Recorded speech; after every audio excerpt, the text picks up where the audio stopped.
Welcome to the deep dive. Today we're looking at a really pretty inspiring financial journey. Yeah. What's the story? Well, it's about someone who went from just 300, that's barely anything, to a net worth of 6 crore. Wow. 6 crore rupees. That's what, around 720,000 US dollars? Exactly. From 300 to 6 crore net worth, a fire journey of a common man.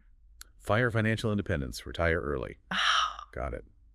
So a common man achieving fire. Right. And the idea here is to unpack how he did it, the strategies, the mindset shifts. Hopefully you listening can pick up some useful insight. Okay. Sounds fascinating. Where did this journey begin? It started way back in 2005. He was working in manufacturing in India. Right. Then he made some moves Dubai, Abu Dhabi, and actually just this past March 2024, he left his job entirely. Left his job. Yeah. To live off investments. Seems like it, yeah. To focus on managing his investments. It's not about overnight riches. It's this long, deliberate path. Right. Gradual growth. So talk about the early days. India, manufacturing, low pay, I'm guessing? Extremely low. Started at $5,000 a month. Even after a couple of years, it was only equivalent to about $2,000 USD per year. Per year.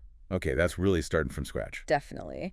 But then came the big change, moving first to Oman, then Abu Dhabi in the UAE. And the income. Big jump. 6,500 USD per month. Per month. Okay, that's the game changer right there. That increase in earning power is huge. Absolutely fundamental. You need the capital to invest, right? Precisely.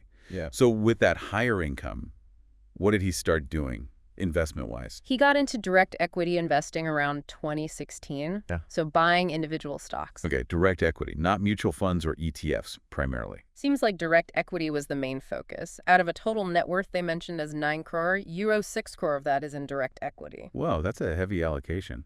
What else? He mentioned starting to invest in bonds just in the past year or so, and property was a big one too. Property, right. How did that perform? Bought property apparently worth 3 crore back maybe around 2016, and now it's valued at 6 crore. Doubled in value. Nice.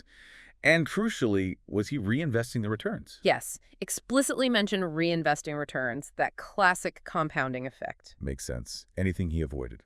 Yeah, interestingly, he avoided stock SIP's systematic investment plans. Really? Most advisors push SIPs for discipline. I know. And also avoided intraday trading. Apparently he tried it early on, had a loss, and decided it wasn't for him. So he learned from an early mistake and adjusted. Tailored his strategy. Direct equity focus makes more sense now, higher risk tolerance maybe, after deciding against SIPs post-loss. Yeah, could be. It points to, well, serious financial discipline overall, doesn't it? You have to be disciplined. He talked about strict expense control. Like, current monthly spending for the whole family is only around 40,000 rupees. 40,000. With that kind of net worth, that's very frugal. Yeah, he gave an example. Choosing the beach or parks, free activities instead of going to shopping malls. Prioritizing long-term wealth over spending now. Totally. There was this quote, something like, "I will not do any spending. I will wait for that interest." That really says it all. That kind of discipline is rare. It probably comes from having really clear long-term goals, you know? I bet. And for you listening, maybe the takeaway is defining your goals clearly first, then tracking spending to see where the money actually goes. Exactly. See if your spending aligns with those goals. Another interesting angle, the family involvement. Oh, yeah. His wife works, she's a principal, and she's apparently involved in the financial decisions, understands the tax side of things. That's fantastic. Shared goals, shared understanding. And they're teaching their kids too, explaining taxes, investments, building that financial literacy early. That's so important. Creates a supportive environment, gets everyone on the same page. So back to him leaving his job in March. What was the trigger? Just reaching a number? Seems like it was hitting that financial independence point. The investments were generating enough positive cash flow. Enough to live on. Yeah. And he mentioned wanting to spend more time with family. That's a powerful motivator once the money side is, sorted. Makes sense. And he's not just stopping, right? Still learning. Right. He mentioned reading The Psychology of Money. So continuous learning, focusing now on preserving and growing the wealth long term, it never really stops. The learning journey continues. Absolutely. And if we boil it down for you, the listener, what are the key principles here? Okay, let's recap. 1, clearly understanding your own finances. 2, communication, especially within the family.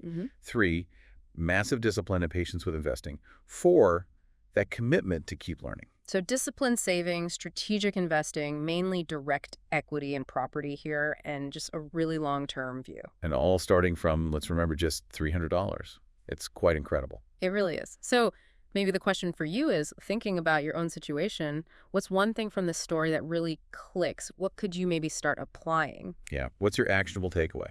And maybe one final thought to leave you with. How much did his willingness to make those big career moves, moving countries for higher income and maybe taking a less conventional investment path, how much did that accelerate things? That's a good question. Is taking calculated risks, career-wise and investment-wise, sometimes necessary for faster wealth accumulation? Definitely something to mull over. Food for thought. Well, that's our deep dive for today. Thanks for tuning in.